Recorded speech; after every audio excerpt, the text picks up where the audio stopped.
अस्सलाम वालेकुम। मेरा नाम डॉक्टर मुख्तार है और आज मैं बात करनी है दर्द के बारे में। जैसे टीनिया या डिसेलिंग जाम वगैरह जाते हैं, इस बारे में बात करनी है कि ये क्या होता है।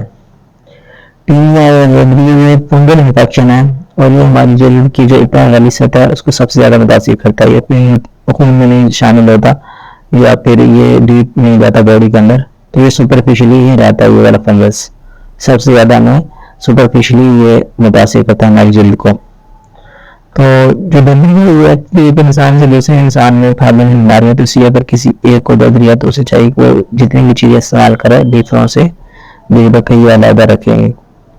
और कुछ लोग ये करते हैं कि बदनी के अंदर बहुत ज़्यादा खारिश होती है, जलन होती है, लाली आ जाती है, तो ये क्या करते हैं कि स्टीरॉयड क्रीम जो है उनका इस्तेमाल करते हैं। मेडिकल स्टोर पर जाते हैं, स्टीरॉयड वाली क्रीम लेके उसमें लगा देते हैं। उससे क्या होता है कि व्यक्ति को तो आपको परेशान हो जाती है, लेकिन उससे बदनी जो है और ज़्यादा वर्ष होती है। इसीलिए स्टीरॉयड क्रीम का इस्तेमाल ना करें। इसके अंदर प्रॉपर एंटी फंगल मेडिकेशन ही दी जाती है।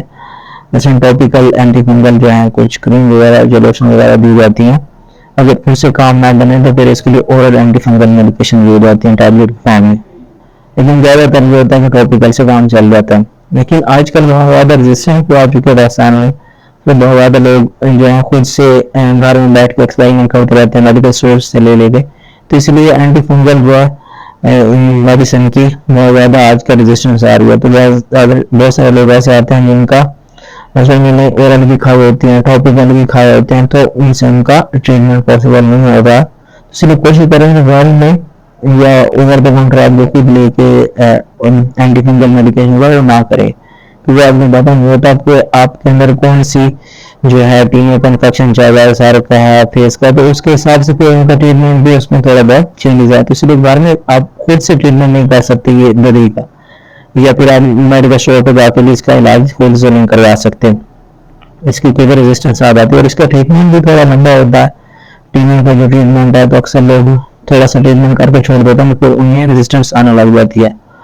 और ये उन लोगों में ज़्यादा काम नहीं होता है जिन लोगों को ज़्यादा पसीना आता है। तो क्योंकि जब जितना भी ह्यूमिड या मॉइस्ट इन्वायरमेंट पर ऐसा होगा तो उसके अंदर ये फंगस ग्रो करता है, तो इन लोगों के अंदर बदबू आना शुरू हो जाती है। तो फिर जिन लोगों की इम्यूनिटी कम है, इम्यूनो डेफिशिएंट है किसी बीमारी की वजह से, तो इन लोगों के अंदर भी बच्चे हैं या वैसे बूढ़े हैं तो उनके अंदर दर्द ज़्यादा कॉमन है। बाकी किसी भी हो सकता है, लेकिन बच्चों और बूढ़ों के अंदर इम्यूनिटी कम होती है तो इन लोगों में ज़्यादा होते हैं इसके चांसेस। डायबिटीज अगर किसी को, तो उसके अंदर भी टीनिया का इन्फेक्शन हो सकता है। बाकी अगर किसी की जो स्किन वो ड्राई है तो उसकी वजह से भी आपको टीनिया का इन्फेक्शन हो सकता है। और जो लोग ज़्यादा टाइट कपड़े पहनते हैं तो उसकी वजह से भी आपको टीनिया का इन्फेक्शन हो सकता है। तो कोशिश करेंगे अगर आपको नजर आया तो आप एक प्रॉपर डर्मेटोलॉजिस्ट से या एक प्रॉपर प्रोफेशनल डॉक्टर है उससे अपने इलाज कराएं।